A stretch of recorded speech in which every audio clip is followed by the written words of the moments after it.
காமராஜ் திரைப்பட தயாரிப்பு நிறுவனம் அதன் சார்பிலே காமராஜ் பாலகிருஷ்ணன் அவர்கள் இன்றைக்கு பெருந்தலைவர் காமராஜரது 50ஆம் ஆண்டு நினைவு பெட்டகம்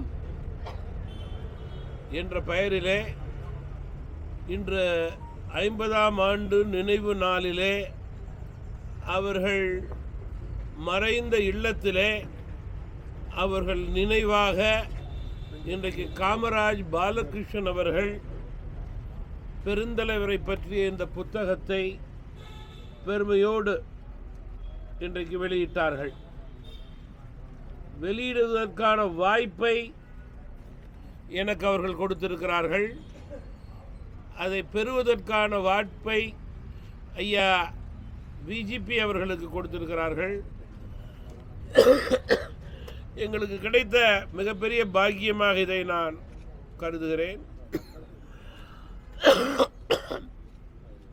சிறிய நிகழ்ச்சி, பெருந்தலைவர் பெயரில் மனநிறைவேர் தருகின்ற நிகழ்ச்சியில் அவரோடு மாணவராக இளைஞராக பணியாற்றியவர்கள், அவரோடு அரசியல் பணியாற்றியவர்கள், அவரை குடும்பத் தலைவராக ஏற்றுக்கொண்டு நாட்டுத் தலைவராக ஏற்றுக்கொண்டு செயல்பட்டு கொண்டிருப்பவர்களெல்லாம் இன்றைக்கு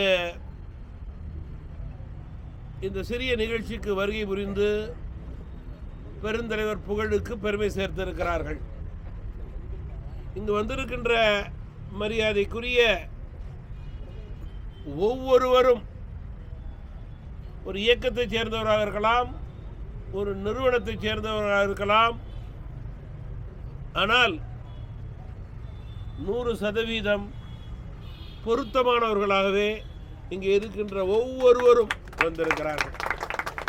அதற்கு ஒரே ஒரு எடுத்துக்காட்டு ஐயா விஜிபி அவர்கள் பெருந்தலைவரது நேர்மை, எளிமை, தூய்மையை பின்பற்றி படிப்படியாக உயர்ந்து இன்றைக்கு தன்னுடைய உழைப்பால் தமிழகத்துக்கு பெருமை சேர்த்து கொண்டிருக்கின்ற ஒரு மிகச்சிறந்த மனிதர் நம்முடைய ஐயா விஜிபி அவர்கள்.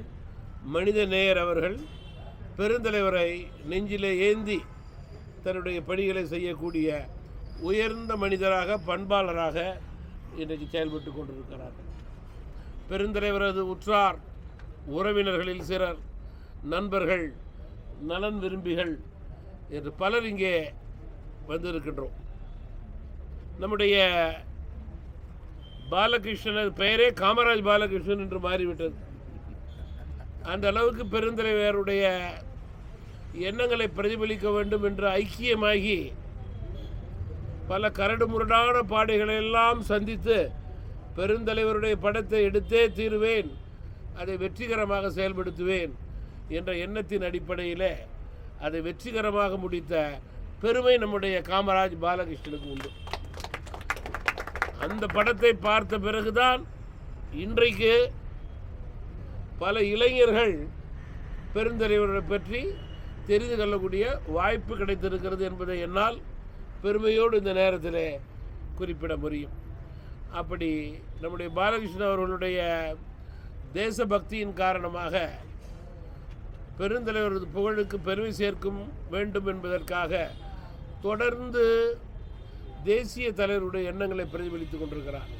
திருவள்ளுவரை பற்றி கூட ஒரு படம் எடுத்து வெளியிட்டார். பெருந்தலைவருடைய படத்தை மிக சிறப்பாக வெளியிட்டார்கள்.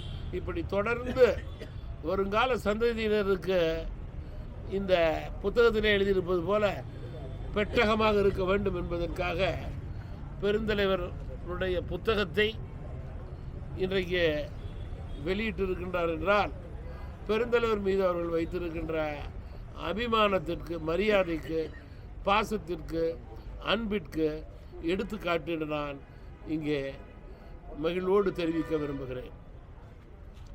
இன்றைக்கு பெருந்தலைவர் வாழ்ந்த வீட்டிலே நாம் அமர்ந்திருக்கிறோம். பெருந்தலைவருடைய வாழ்ந்து வீடு அவருடைய 50ஆம் ஆண்டு அன்று இன்னும் புதுப்பொலிவோடு இருந்திருக்க வேண்டும். இருப்பினும் பணிகள் தொடங்கி நடந்து கொண்டிருக்கிறது.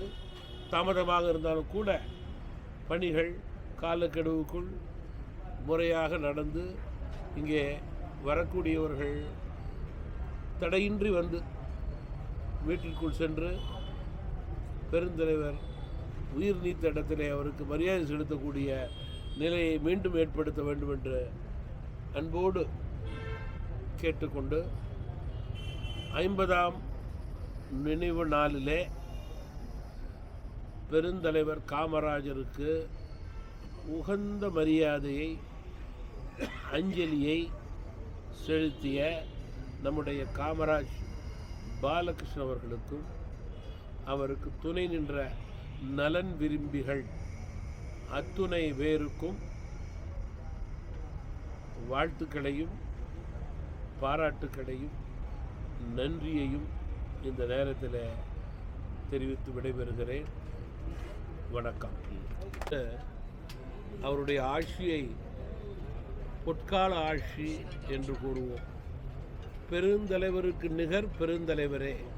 பெருந்தலைவர் தற்போது ஒரு மாதிரி தலைவராக கோடிக்கணக்கான மக்களுக்கு எடுத்துக்காட்டாக வாழ்ந்து கொண்டிருக்கிறார். தமிழகத்திலே கல்வி, தொழில், விவசாயம் இவைகளுக்கு முதலிடம் கொடுத்து நாட்டிலேயே முதன்மையாக இந்த துறையிலே தமிழகம் 60 வருடங்களுக்கு விளங்கியதன் காரணமாகத்தான் பொற்கால ஆட்சி என்று பெருந்தலைவர் ஆட்சியை பெருமையோடு கூறினோம். குறிப்பாக உலக அளவிலே பல நாடுகளை இந்தியாவை தாண்டி மிஞ்சும் அளவுக்கு தமிழகத்திலே பல கல்விக்கூடங்கள், பல கல்விச்சாலைகள், உயர்கல்விகள் இருக்கின்றதென்றால் அதற்கு அன்றே அடித்தளமிட்ட தலைவர் பெருந்தலைவர் காமராஜர் அவர்கள். கிராமங்கள் தோறும் பள்ளி இருக்க வேண்டும் என்று நினைத்தார். பள்ளி கல்விதான் வருங்கால இந்தியாவை உருவாக்கும் என்று நினைத்தார்.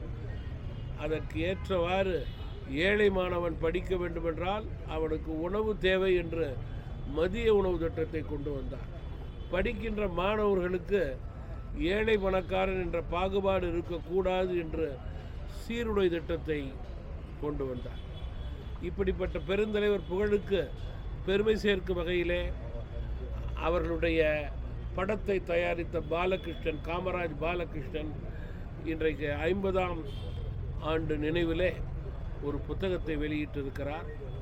வருங்கால சந்ததியினர் பெருந்தலைவர் புகழுக்கு பெருமை சேர்க்கும் வகையிலே அவர்களது நேர்மை, எளிமை, தூய்மை, வெளிப்படைத்தன்மையை அனைவரும் கடைபிடிக்க வேண்டும் என்ற இந்த தருணத்திலே இங்கே இருப்பவர்கள் அனைவர் சார்பிலும் கேட்டுக்கொண்டு விடைபெறுகிறேன். வணக்கம்.